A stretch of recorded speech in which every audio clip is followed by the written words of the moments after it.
अस्सलाम वालेकुम नाज़रीन, प्रोग्राम पब्लिक ओपिनियन के साथ मैं हूं मुज़म्मिल सरवरदी। ईद के बाद हमारे पहले शो में आपको खुशामदीद। गुज़िश्ता ईद मुबारक भी, क्योंकि बहरहाल ईद पर हमने शो भी किए थे आपके साथ, वो ईद के शोज़ थे। ईद के बाद जब हम आज आपके साथ मौजूद हैं तो आसिफ जरदारी गिरफ़्तार हो चुके हैं। मुल्क का सियासी मंजरनामा बहुत तेज़ी से बदल रहा है। इस बदलते सियासी मंजरनामे में मेरे साथ मौजूद हैं मेरे मेहमान सीनियर सियासतदान मोहम्मद अली दुरानी साहब। हम इनसे जानेंगे कि आसिफ जरदारी की गिरफ़्तारी के बाद का मंजरनामा क्या है, सिंध कार्ड कहाँ खड़ा है, नून लीग कहाँ खड़ी है, और कौन कौन गिरफ़्तार होने जा रहा है। अलीम खान की वजारत पर जानेंगे और ईद पर पाक फ़ौज के शहदा ने जो कुर्बानियाँ दी हैं, वज़ीरिस्तान में जो हमारे अफसर शहीद हुए हैं, जवान शहीद हुए हैं। और दुरानी साहब ने जाते हुए भी कहा था कि हमें इस ईद पर अपने शहदा को याद रखना है। हम जब ईद की खुशियाँ मनाते हैं तो सरहदों पर कोई कुर्बानी दे रहा होता है जिसकी वजह से हम ये खुशियाँ मनाते हैं। उन्होंने इस ईद पर भी लाजवाल कुर्बानियाँ दी हैं, उन कुर्बानियों को भी हमें याद रखना है और ख़राज तहसीन पेश करना है आज के प्रोग्राम में। अस्सलाम वालेकुम दुरानी साहब। वालेकुम अस्सलाम। दुरानी साहब, आसिफ जरदारी साहब गिरफ़्तार हो गए हैं और ये तो अब कोई ख़बर नहीं है, सुबह से चल रही है। और गिरफ़्तारी के बाद सिंध में एहतजाज शुरू हो गए हैं। सिंध कार्ड कितना इफ़ेक्टिव है इस गिरफ़्तारी में? बिस्मिल्लाहिर्रहमानिर्रहीम। मुज़म्मिल साहब, कार्ड्स जो होते हैं ना, वो जो कार्ड्स खेलते हैं उनको भी पता होता है। कार्ड जो होता है ना, वो तो हर कार्ड ही इम्पोर्टेंट होता है, डिपेंड करता है खेलते कैसे हैं आप। हाँ, खिलाड़ी पे डिपेंड करता है, खिलाड़ी पे डिपेंड करता है वो उस कार्ड को कैसे खेलता है। तो पहली बात तो ये है कि सिंध कार्ड को जिस बुरे तरीके पर इस दफ़ा खेलने की कोशिश की जा रही है और जो उसकी आज शक्ल असम्बली में हमें नज़र आई, बिलावल जरदारी भुट्टो साहब की गुफ्तगू के अंदर कि उन्होंने वो कहा कि पंजाब के बुजुर्ग को बात करने का मौका दिया, पंजाब के लोगों को बात करने की, मतलब वो एक फिर बात करने का मौका भी दिया जा रहा है और फिर भी बात नहीं कर रहे और कह रहे हैं जी अभी हम बोलेंगे, 1 मिनट में बोलेंगे। मतलब ये असम्बली के इतना एमेच्योर बचगाना रवैया असम्बली के अंदर मैंने कभी नहीं देखा पीपल्स पार्टी की तरफ। अगर 2 मिनट इंतजार करते शेख रशीद को सुन लेते तो बात में अपनी बात भी कर लेते असम्बली के, नहीं मैं पहले बात करेंगे हम दो। मतलब जैसे कोई बच्चों की हाथ में कोई खिलौने की तरह कोई चीज़ आ गई है। तो मैं आपको ये बताना चाह रहा हूँ कि सिंध कार्ड तो दूर की बात है, ये प्ले कार्ड्स भी नहीं खेल सकते। अच्छा, हाँ, बस कुछ सिंध में एहतजाज शुरू हो प्ले गया का कुछ और ही कर लें तो ठीक है। एहतजाज शुरू हो गया है, बंद होना शुरू हो गया है सिंध। इस तरह नहीं आप मुझे मुतमिन कर सकते। देखिए, सिंध को अगर लूटा ना होता तो सिंध कार्ड बड़ा अहम होता। एक लूटा पुटा सिंध जो है, ठीक है ना जी, जिसमें आपकी हुकूमत भी है, उस हुकूमत के जोर पे आप पूरे सिंध की हर चीज़ बंद कर दें, आप कर सकते हैं। लेकिन क्या वो सिंध कार्ड होगा? सिंध में इस वक्त जो कुछ भी हो रहा है वो गवर्नमेंट कार्ड हो रहा है। सिंध गवर्नमेंट कार्ड जो है वो आप उसको सिंध कार्ड नहीं बना सकते। लिहाजा सिंध के अंदर हाँ, MNA MP मिनिस्टर्स, लेकिन वो पीपल पार्टी के लोग हैं यार, उन्होंने एहतजाज तो करना है। लोग हैं, पीपल्स पार्टी की हुकूमत भी है, वो चाहें तो पूरी सिंध की पुलिस को इकट्ठा करके उसका जुलूस निकलवा सकते हैं। वो चाहें तो सिंध के सारा एजुकेशन डिपार्टमेंट को सड़कों पे ला के सड़कों को ब्लॉक कर सकते हैं।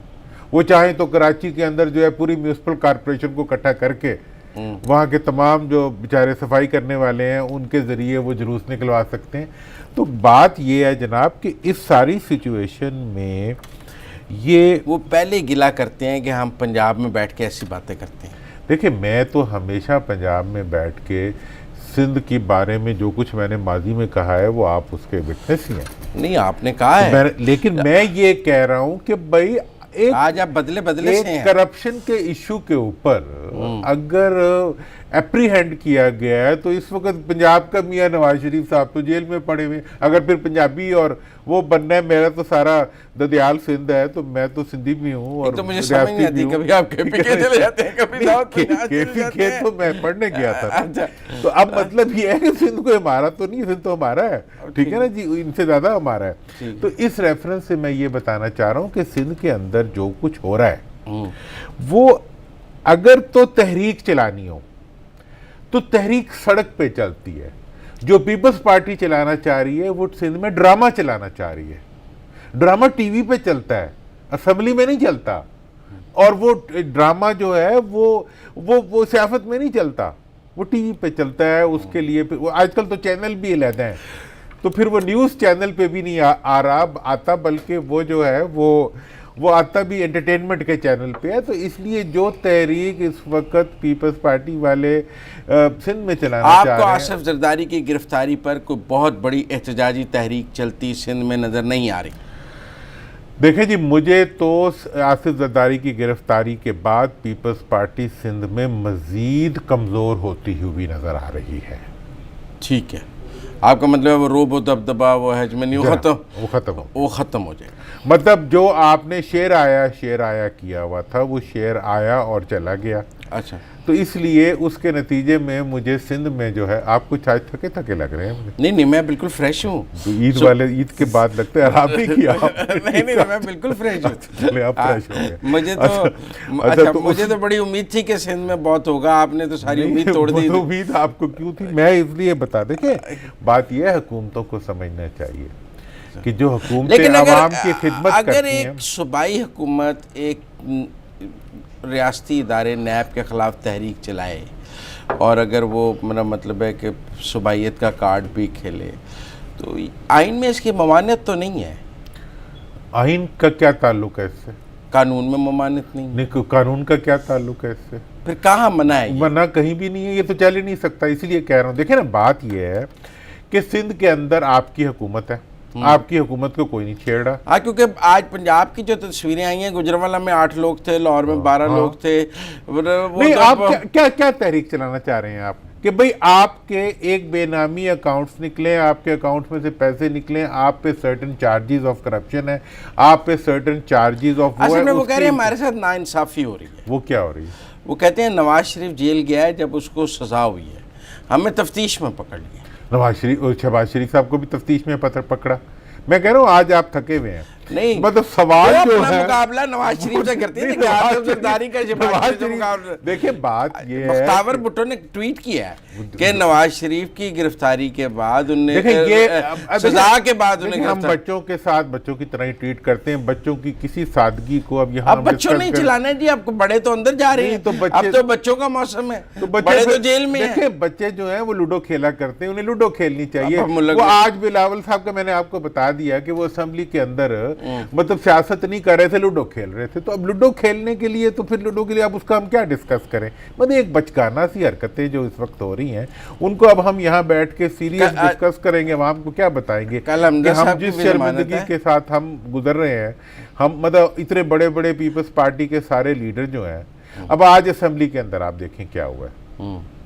मैं हमजा साहब की ज़मानत से पहले जो है आपकी जो असेंबली की तहरीक है उसका आपको बताना चाहता हूँ कि असेंबली के अंदर आज जब मतलब नून और पीपल्स पार्टी, हाँ, अपोजिशन की 2 पार्टी हैं, बड़ी पार्टी है। तो आज जरदारी साहब की गिरफ्तारी के ऊपर नून साथ नहीं थी पीपल्स पार्टी के। नाज़रीन, ये बात बहुत ही आपके लिए भी मतलब कहीं और पता नहीं हो रही है कि नहीं हो रही, लेकिन हम आपको हमेशा वो बात बताते हैं जो कोई नहीं बताना पसंद। शहबाज साहब ने उनके प्रोटेक्शन ऑर्डर की तो रिक्वेस्ट की है। हाँ, मैं यही बता रहा हूँ कि जिस वक्त बिलावल साहब आए उस वक्त जरदारी साहब असेंबली से चले गए, शहबाज साहब जा चुके थे। शहबाज साहब ने प्रोटेक्शन ऑर्डर की बात की है, उन्होंने उनकी गिरफ्तारी के ऊपर कोई प्रोटेस्ट नहीं किया। ठीक है ना जी। इसके अलावा जो है पूरी की पूरी अपोजिशन जो है इस वक्त जरदारी साहब के गिरफ्तारी के ऊपर अपनी किसी यकजहती का मुजाहरा नहीं कर सकी। इसका मतलब ये है कि जहाँ तक नून ने वैसे कौमी असेंबली में एहतजाज नहीं किया। नून का पता क्या मौक़िफ़ है इसके ऊपर? नून का मौक़िफ़ इसके ऊपर यह है कि जी हम जरदारी साहब की गिरफ्तारी में उतना ही उनके साथ हैं जितना मियाँ साहब की गिरफ्तारी में पीपल्स पार्टी हमारे साथ थी। अच्छा, बराबर। उन्होंने कहा जी पेट उधार नहीं रखेंगे, उधार को नहीं रखेंगे। तो अगर वो उधार नहीं रखेंगे तो बाकी क्या रहेगा? ठीक है तो पीपल पार्टी तो साथ थी नहीं, पीपल पार्टी तो साथ थी नहीं, वो तो मजे ले रही थी। देखिए इस वक्त जो आप तहरीक की बात करें, मुझे बावसूख ज़राए से इस किस्म की इतलात भी आ रही हैं कि सीएम सिंध जो है उनके बारे में ये इतला आ रही है कि वो हो सकता है कि वो जरदारी साहब के खिलाफ वादम आप गवाह बन जाए। देखें जी, अब ये है कि इस किस्म की अगर खबरें आ रही, हकीकत क्या होगी वो तो जब हमारे सामने आ जाएगी। देखिए, हमारा काम नाज़रीन इस वक्त खबरें तो और गिरफ्तारियों की भी आ रही है, कॉम्प्लेक्स जो सूरत हाल है उसमें मैं सिर्फ ये बताना चाह रहा हूँ कि जिनके हाथ खुद गंद में लुथड़े हुए हों, वो उन हाथों से कोई बड़ा काम नहीं कर सकते, जो अच्छा, खुद करप्शन के अंदर, लूट मार के अंदर। अच्छा, आप जरा वो शहबाज साहब वाली नून लीग वाली गुफ्तगू से जरा डिट्रैक्ट हो गए, वो जरा ज़्यादा दिलचस्प बात है मेरे लिए, मैं ख्याल नाजरीन के लिए भी। तो आप हमें ये समझा रहे हैं कि आसिफ जरदारी पे की गिरफ्तारी पर नून लीग पीपल्स पार्टी के उतना ही साथ है जितनी पीपल पार्टी नवाज शरीफ और शहबाज शरीफ की गिरफ्तारी पर नून लीग के ये साथ नून वालों का वो है। अच्छा, मतलब उनका ये कहना और है। आज जो कौमी असम्बली का इजलास है, आज की कौमी असम्बली के इजलास में शहबाज साहब ने जरदारी साहब की गिरफ्तारी में से के गुब्बारे से हवा निकाल दी। ठीक है, उनका जो रवैया था नून वालों का, उन्होंने उसमें वार, फिर बिलावल साहब का जो अपना रवैया था उसने अपने आप में से हवा निकाल दी। उन्होंने अपने पाँव पे कुल्हाड़ी मार गुड्डा गुड्डी का खेल लग रहा था। शहबाज साहब बाय डिजाइन, शहबाज साहब बाय डिजाइन कर रहे थे, बाय डिसीजन कर रहे थे, बाय कन्विक्शन कर रहे थे। अच्छा, कि वो किसी किस्म का बिलावल साहब की, जरदारी साहब की लोग शहबाज साहब के वापस आने पे भी बड़ी बातें कर रहे हैं। आपका ख्याल है वो जेल जाने के लिए आए हैं? देखें, अब जहाँ तक सवाल है शहबाज साहब की वापसी का, तो वो जो है वो एक पूरी की पूरी उसके पीछे बहुत सी छुपी हुई खबरें हैं, क्योंकि वो गए तो वापस आने के लिए नहीं थे। उसके पीछे पूरी एक नई होने वाली डेवलपमेंट है। वो क्या है वो बताएं ना। वो मेरा ख्याल है उस डेवलपमेंट के नतीजे में ही जरदारी साहब पकड़े गए हैं। हम जो बातें हम आपको बताते हैं, हम ये नहीं कहते हम ब्रेकिंग न्यूज़ बता रहे हैं। हम तो जो इतलात हमें मिलती हैं हम्बल सी, मुझे लगता वो है हम आसान अल्फाज में आपको समझाने की कोशिश करते हैं।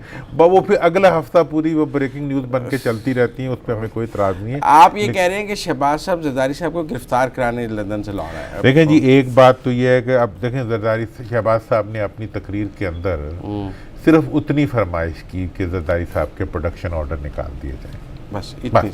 उन्होंने कोई प्रोटेस्ट नहीं किया उसके ऊपर कुछ। उन्होंने क्या अदालतों का सामना हम कर रहे हैं। अच्छा जी, और अदालतों का सामना हम कर रहे हैं, उन्होंने अपने। अच्छा जी, दूसरी चीज अब ये है कि जरदारी साहब का वापस शहबाज साहब का वापस आना और उसके पीछे छुपे हुए फसाने। ब्रेक के बाद ना ले लें, ब्रेक के बाद नाज़रीन, ब्रेक के बाद वापस आते हैं तो ये छुपी हुई कहानी दुरानी साहब से जानते हैं कि शहबाज साहब की वापसी में क्या कहानी है और उसके पीछे अफसाना क्या है। मिलते हैं ब्रेक के बाद।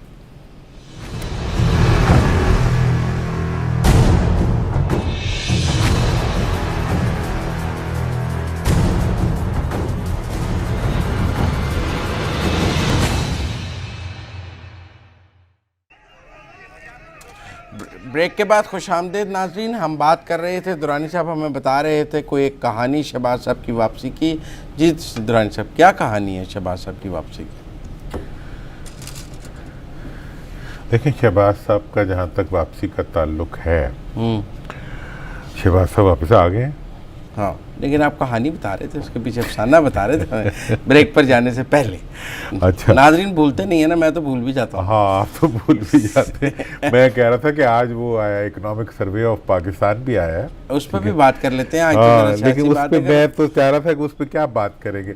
जब से हम पैदा हुए हैं ना, ये जो एक गोरख धंधा चल रहा है अल्फाज का, तो हर दफा चलता है और फिगर्स का। कल मजीद गोरखधंधा आ जाएगा, फिर जरा तफसीलन बात करेंगे। अच्छा। बहरहाल जनाब, जहाँ तक शहबाज साहब का ताल्लुक है, वो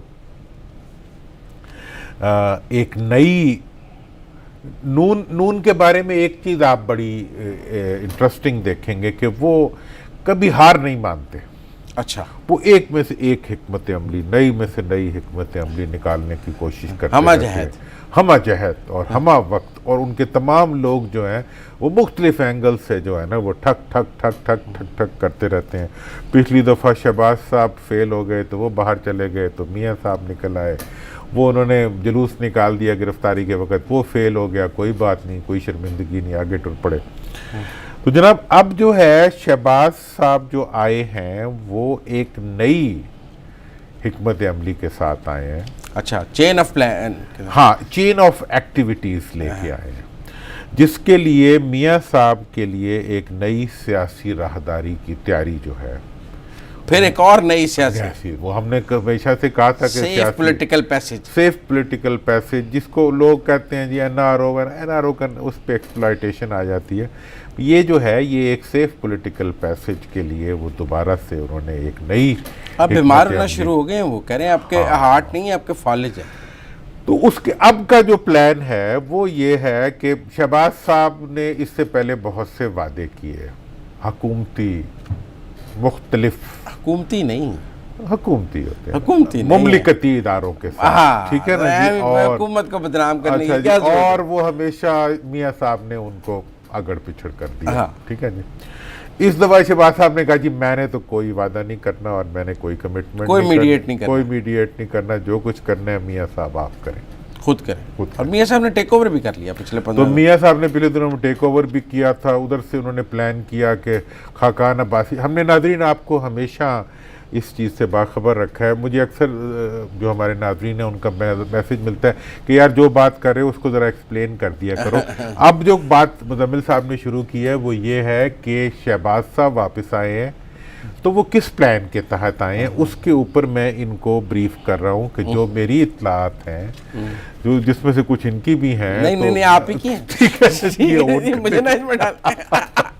तो वो मैं आपको बता रहा हूँ कि इस दफ़ा जब शहबाज शरीफ साहब आए हैं वो उन कमिटमेंट्स को पूरा करने का मंसूबा बना के आए हैं जो मियाँ साहब ने पाकिस्तान में की। किससे?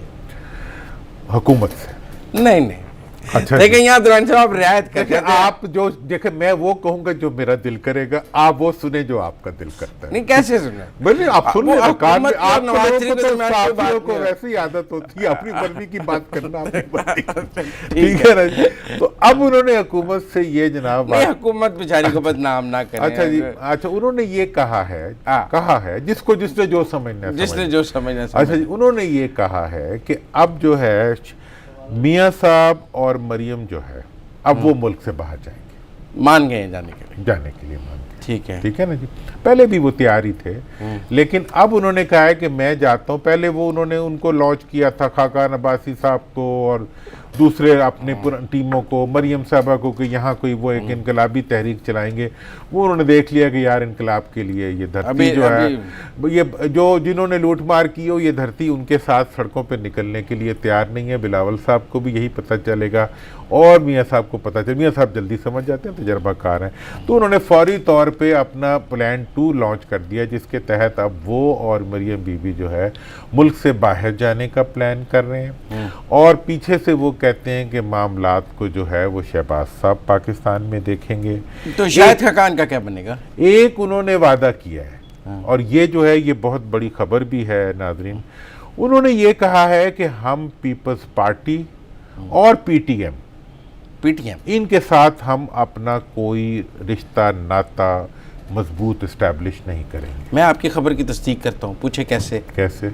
आज शहबाज साहब जब प्रोडक्शन ऑर्डर्स की बात कर रहे थे, तो उन्होंने पीटीएम के लोगों के प्रोडक्शन ऑर्डर्स की बात नहीं की, ठीक है। तो ये उन्होंने, अब आपने तो इसको एविडेंस दे दिया, मैं इंफॉर्मेशन दे रहा हूँ ना। नहीं उन्होंने ये कहा, और उन्होंने दूसरी तरफ उन्होंने पीपल्स पार्टी से भी अपने फासले को, आज के दिन जिस दिन की जरदारी साहब गिरफ्तार हुए उस दिन भी शहबाज साहब ने उनको ओन करने से इनकार कर दिया। नाज़रीन, ये बात जो है मैं कर रहा हूँ और मैं अपनी पूरी इन्फॉर्मेशन की बेस पे कर रहा हूँ, ठीक। और दूसरी बात मैं आपको ये बताना चाहता हूँ कि उन्होंने ये भी कहा है कि वो पीटीएम के साथ किसी किस्म का कोई राब्ता ज़ाब्ता या कोई एक्सप्लॉयटेशन की कोशिश नहीं करेंगे ठीक। जिसकी उनसे तवक्को या उनसे की जा रही थी। और जो हमाकत और बेवकूफ़ी जो है वो अमेरिका के कुछ लोगों के कहने के ऊपर जो पाकिस्तानी वहाँ बैठे हुए हैं, बिलावल साहब जो है वो कर चुके हैं। आप हुसैन हक्कानी की बात कर रहे हुसैन हक्कानी साहब के इशारों पे और वो समझ के जी जैसे हैं। आज भी उनके लिए बोल रहे थे। हाँ, वो आज भी उनके लिए बोल रहे थे। अब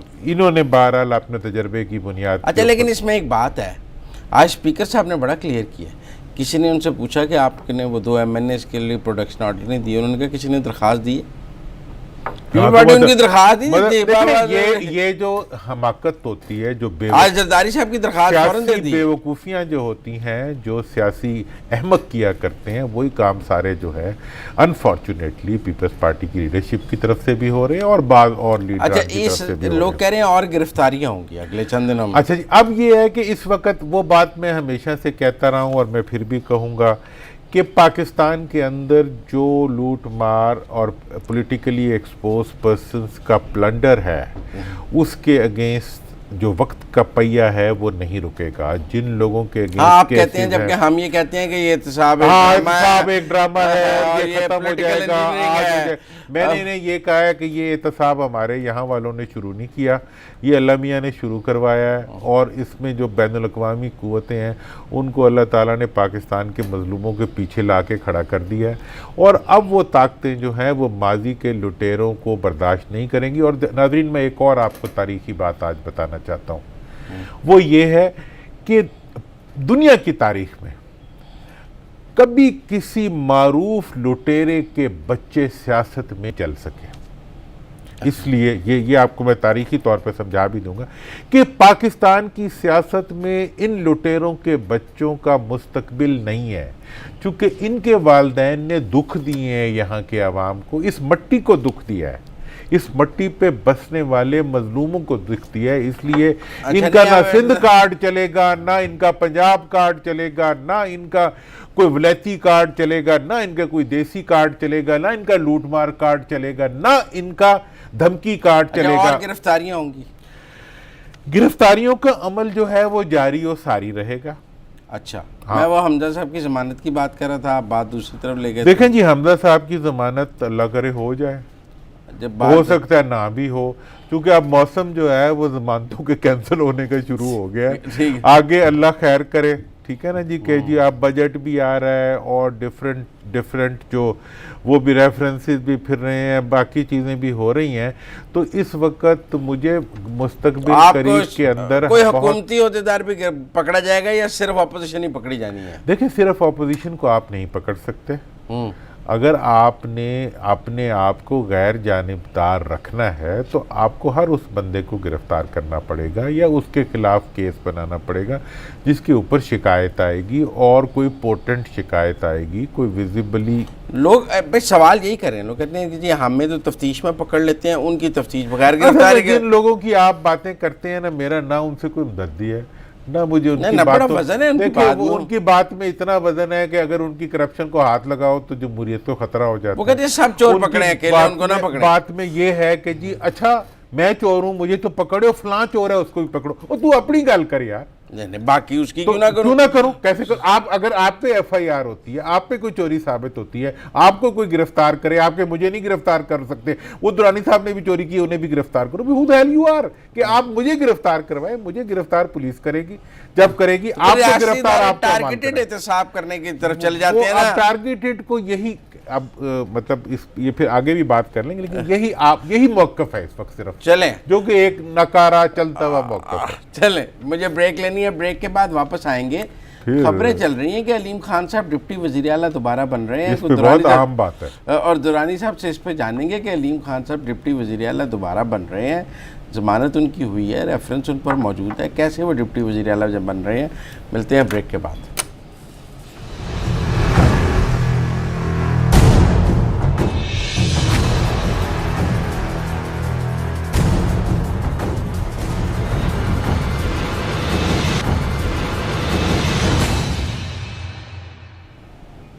ब्रेक के बाद खुशामदीद नाज़रीन।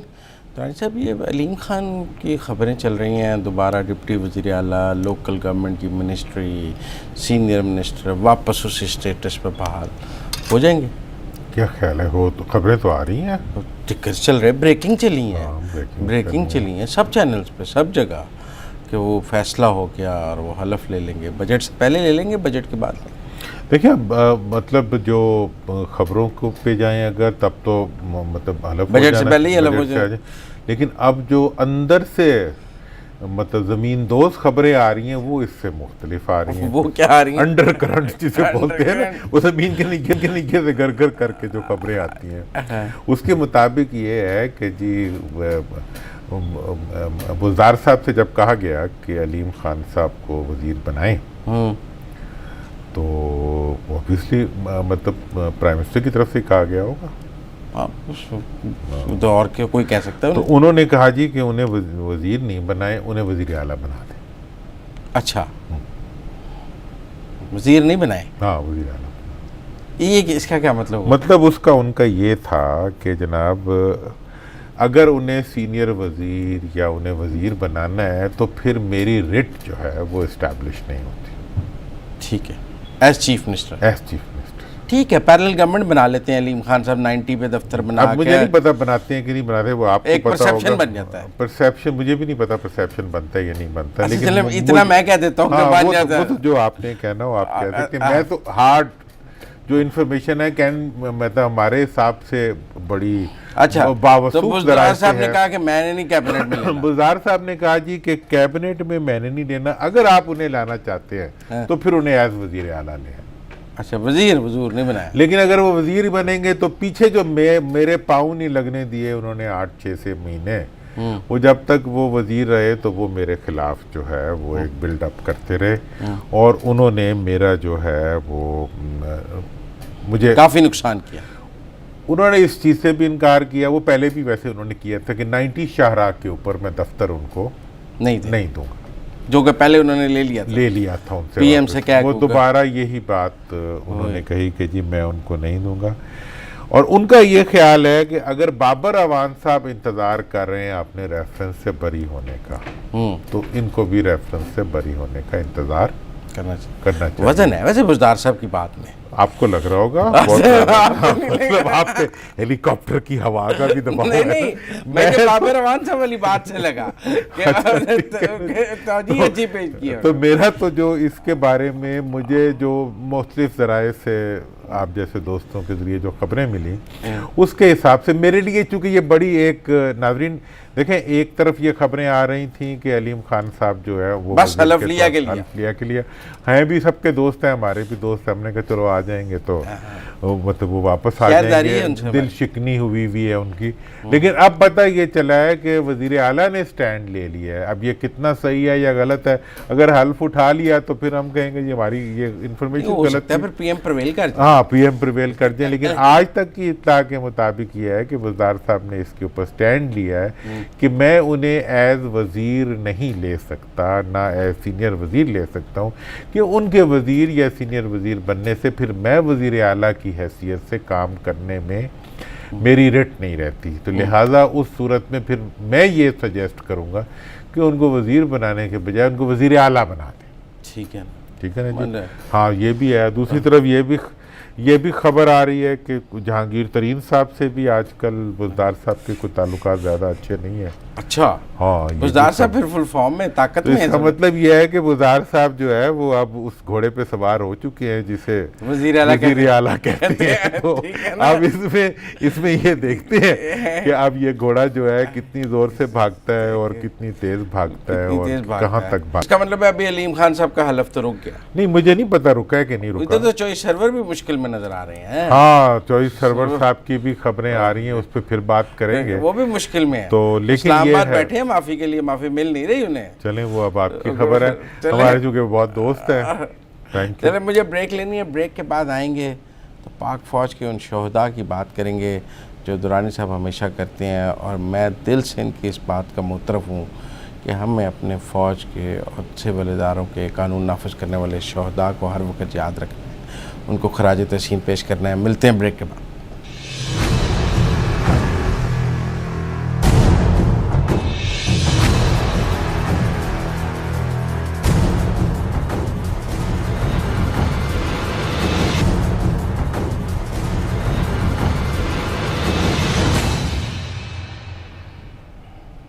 ब्रेक के बाद खुशामदीद नाज़रीन। दुरानी साहब लेफ्टिनेंट कर्नल राशिद करीम साहब मेजर, उनके साथ उनके और दीगर साथी ईद पर शुमाली वज़ीरिस्तान में पाकिस्तान की हिफाजत करते हुए अपनी जान का नजराना उन्होंने पेश किया। और हम ईद शो पर जब जा रहे थे तो आपने शहदा के लिए एक पैगाम दिया था, उनके ख़ानदानों के लिए, कि मैं वो सुनवाना चाहता हूँ दोबारा क्योंकि बड़ा रेलेवेंट हो गया। ज़रा सुनवाएं दुरानी साहब ने ईद पर जाने से पहले क्या कहा था। तो नाज़रीन, इस वक्त ये बड़ी आपसे दरख्वास्त भी होगी कि अगर हमारे आसपास कोई घर ऐसा हो जिसमें कोई शहीद आ चुका हो या जहाँ कोई ज़ख्मी हो या जिस घर ने कुर्बानी दी हो, हम में से हर फर्द को उन घरों को ख़ुसूसी तौर पर ताज़ीम देनी चाहिए। दुरानी साहब इस ईद पर भी कुर्बानी दी है। मुज़म्मिल साहब, लेफ्टिनेंट कर्नल राशिद करीम बेग, इनका ताल्लुक़ हुंज़ा से था। मेजर मुईज़ मकसूद, इनका ताल्लुक़ कराची से था। कैप्टन आरिफुल्ला, इनका ताल्लुक़ लकी मरवत से था। लांस हवलदार ज़हीर, इनका ताल्लुक़ चकवाल से था। ये वो गुलदस्ता था, पूरा पाकिस्तान पूरा पाकिस्तान था। मैं उन नाआक़बत अंदेशों को ये पैगाम देना चाहता हूँ जो कभी सिंध कार्ड लेके आ जाते हैं, कभी पश्तून कार्ड लेके आ जाते हैं, कभी पंजाबी कार्ड लेके आ जाते हैं, कभी बलोची कार्ड लेके आ जाते हैं, कभी सराइकी कार्ड लेके आ जाते हैं। इस मुल्क में कोई कार्ड नहीं चल सकता नाज़रीन।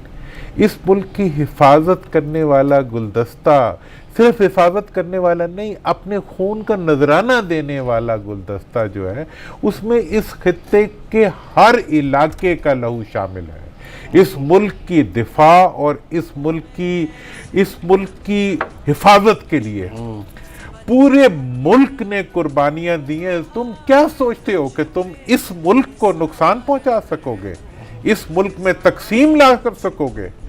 इसके ज़र्रे ज़र्रे को बचाने के लिए इसका हर खित्ते का नौजवान जो है वो अपनी जान, अपनी खून का नजराना पेश कर रहा है।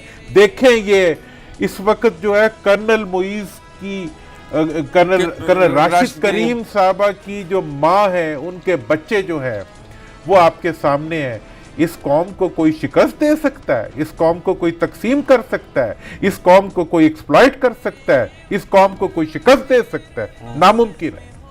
जिस मुल्क के मुजाहिद, जिस मुल्क के मुहाफिज, जिस मुल्क के वर्दी पहनने वाले अपने मुल्क के लिए अपनी जान का नजराना ईद वाले दिन पेश कर सकते हो, अपने बच्चों से दूर रह के पेश कर सकते हो, बर्फ और गर्मी और रेत में पेश कर बेटा है। और मतलब ये है कि ये हमारी धरती जो है ये शहीदों की धरती है, और इसकी धरती के शहीदों ने अपने धरती के अंदर उसकी हिफाजत के लिए जानों के नजराने पेश किए हैं।